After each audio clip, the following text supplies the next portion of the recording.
ನಾಳೆ ಕರ್ನಾಟಕ ಬಂದ್ ಆಗುತ್ತೋ ಇಲ್ವೋ ಅನ್ನೋ ಗೊಂದಲ ಈ ಕ್ಷಣಕ್ಕೂ ಕೂಡ ಕಾಡ್ತಾ ಇದೆ. ತಮಿಳುನಾಡಿಗೆ ಕಾವೇರಿ ನೀರನ್ನ ಬಿಡೋದಕ್ಕೆ ಆದೇಶವನ್ನ ಹೊರಡಿಸಲಾಗಿದೆ. ಆದರೆ ಕಾವೇರಿ ನೀರನ್ನ ಹರಿಸದಂತೆ ಒತ್ತಾಯಿಸಿ ಬಂದ್ ಕರೆ ಕೊಟ್ಟಿರೋದು. ನಾಳಿನ ಕರ್ನಾಟಕ ಬಂದ್ ನಿಲುವಿಗೆ ಮಿಶ್ರ ಪ್ರತಿಕ್ರಿಯೆ ವ್ಯಕ್ತವಾಗ್ತಾ ಇದೆ.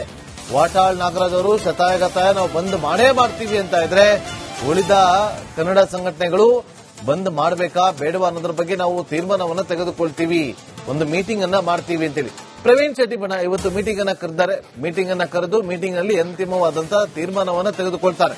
ಈಗ ಈ ಸಂದರ್ಭದಲ್ಲಿ ನಾವು ಪ್ರತಿಭಟನೆ ಅಂದ್ರೆ ಕರ್ನಾಟಕ ಬಂದ್ ಮಾಡಬೇಕಾ ಬೇಡವಾ ಅಂತೇಳಿ ಇನ್ನು ಕೆಲವರು ಹೇಳ್ತಿದ್ದಾರೆ. ಕೆಲವರು ಸಾವಿರಾರು ಕೋಟಿಯಷ್ಟು ನಷ್ಟ ಆಗುತ್ತೆ ಒಂದು ದಿನ ಕರ್ನಾಟಕವನ್ನ ಬಂದ್ ಮಾಡಿದ್ರೆ, ಹಾಗಾಗಿ ನಮ್ಮ ಕನ್ನಡಿಗರಿಗೆ ತೊಂದರೆ ಆಗೋದು ಬೇಡ ಅಂತೇಳಿ ಕೆಲ ಕನ್ನಡ ಪರ ಸಂಘಟನೆಗಳು ಹೇಳ್ತಾ ಇದ್ರೆ, ಇನ್ನುಳಿದಂತೆ ಇಲ್ಲ, ಯಾವುದೇ ಕಾರಣಕ್ಕೂ ಕೂಡ ನಾವು ಇದನ್ನ ಹಿಂದೆ ಸರಿಯೋ ಮಾತೇ ಇಲ್ಲ, ಬಂದ್ ಮಾಡೇ ಮಾಡ್ತೀವಿ ಅಂತೇಳಿ ಇನ್ನು ಕೆಲವರು ಹೇಳ್ತಾರೆ. ಹಾಗಾಗಿ ಮಿಶ್ರ ಪ್ರತಿಕ್ರಿಯೆ ಸಿಗ್ತಾ ಇದೆ ಇಲ್ಲಿಯವರೆಗೂ.